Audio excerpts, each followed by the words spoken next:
Hey y'all, it's Stacy. Welcome back to the kitchen. Today we're making something that some folks might seem is a little foreign, but folks from the South, everybody knows tomato gravy. It's one of those things that I grew up with as a kid. I remember so many breakfasts, my mom opening a can of my grandmother's home canned tomatoes to make tomato gravy.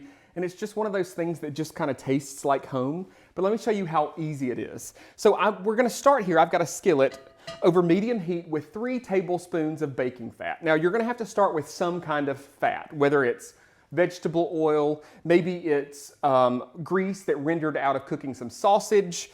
My favorite though is to get that smoky flavor by using the bacon fat. Now there's a video on my YouTube channel that tells you how to be able to save this bacon fat, how to store it and everything. I'll put the link in the description below so that you can watch that, because I'm telling you, liquid gold is what we call bacon grease in my family. So I've got about 3 tablespoons of that bacon grease that I've got here heating in my skillet. To this, I'm going to add about 3 tablespoons, equal parts fat and flour, 3 tablespoons of fat, 3 tablespoons of flour, of all-purpose flour.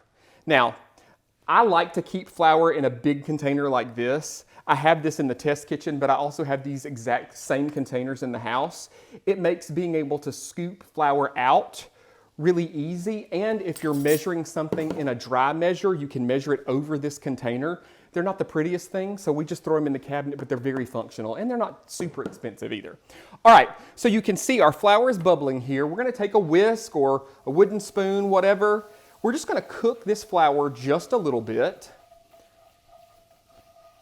This kind of cooks that raw flour taste out. But essentially what we're doing here is building a roux. Now that's a word that a lot of people are intimidated about. All it is fat and flour, and we're just cooking it because this is going to serve as the thickener for our gravy. All right, once this toasts just a little bit, you can already see how this color is turning just a little brown. We're going to add about 1 1/3 cups of chicken broth. Now, this is kind of a controversial ingredient when it comes to tomato gravy. A lot of people remember it being made with water. You can use 1 1/3 cups of water just fine. It's gonna be just as delicious. But I find that if there's an opportunity to add some flavor, let's add some flavor. And opting for chicken broth here just gives this a little oomph. It just gives it a little more flavor. So we're gonna gradually add this right in to our roux here, and we're just whisking. This is a sauce whisk that makes it super easy, but a regular whisk will work, or like I said, even a wooden spoon. You just gotta stir quite a bit. Whisk that all in, and you can see this is already starting to thicken. Next comes our tomatoes. Now you've got several options here.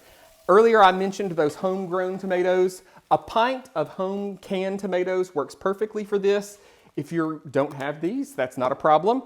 All you need to do is you can use a 14.5 ounce can of diced tomatoes, or you can use fresh tomatoes. You'll use probably about 2 medium tomatoes that you just dice up, and this liquid and all goes right into our gravy here. Just stir this up.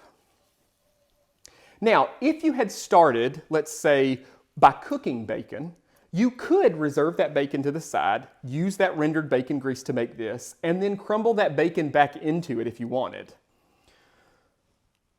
We're gonna let this come to just a bit of a bubble because it's gonna thicken a little bit more. I'm going to add a little salt, a little black pepper. I like a lot of black pepper in these kinds of gravies. But again, I know people get frustrated when they see a recipe that says, add salt and pepper to taste. The reality is, like in this situation, if you use canned tomatoes, they're gonna have varying levels of salt in these cans. So if you opt for a canned, if you pick a can that has like a low sodium version or a no salt added version, that way you can control the salt content. And the reason that recipes often don't include an amount is because of that. Because some of the ingredients that you use, especially convenience products like canned things, they might have varying levels of salt. So the reality is that the amount of salt that you're gonna need to make this dish taste right is gonna be a little different for each person depending on whatever brands they chose. So what are we gonna do with this tomato gravy? Well, there's all kinds of things you can do with this tomato gravy. I love it over warm buttermilk biscuits. I love it spooned over some grits, some scrambled eggs. I know folks that will do hamburger steaks and serve it with tomato gravy on it. So there's so many things. Just think, it's this warm, delicious sauce that's got that tang of the acid in the tomatoes.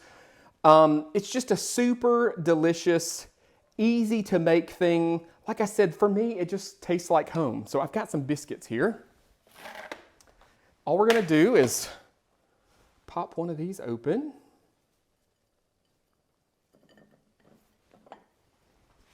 Turn that off. You can see how that's thickened nicely. Give you a little bit of a look there. You can see how that's thickened up. And if you like it thicker, you could certainly reduce it down a little bit more. I'm gonna spoon it right over these biscuits. You could serve this alongside, like I said, some scrambled eggs, or just eat it just like this. Let me grab a fork. Unusual maybe, a little quirky, yes, but super delicious. Folks, you can find this full recipe. I mean, you saw just how easy it was on my website at southernbite.com. Just click the search bar and type in tomato gravy. Y'all enjoy.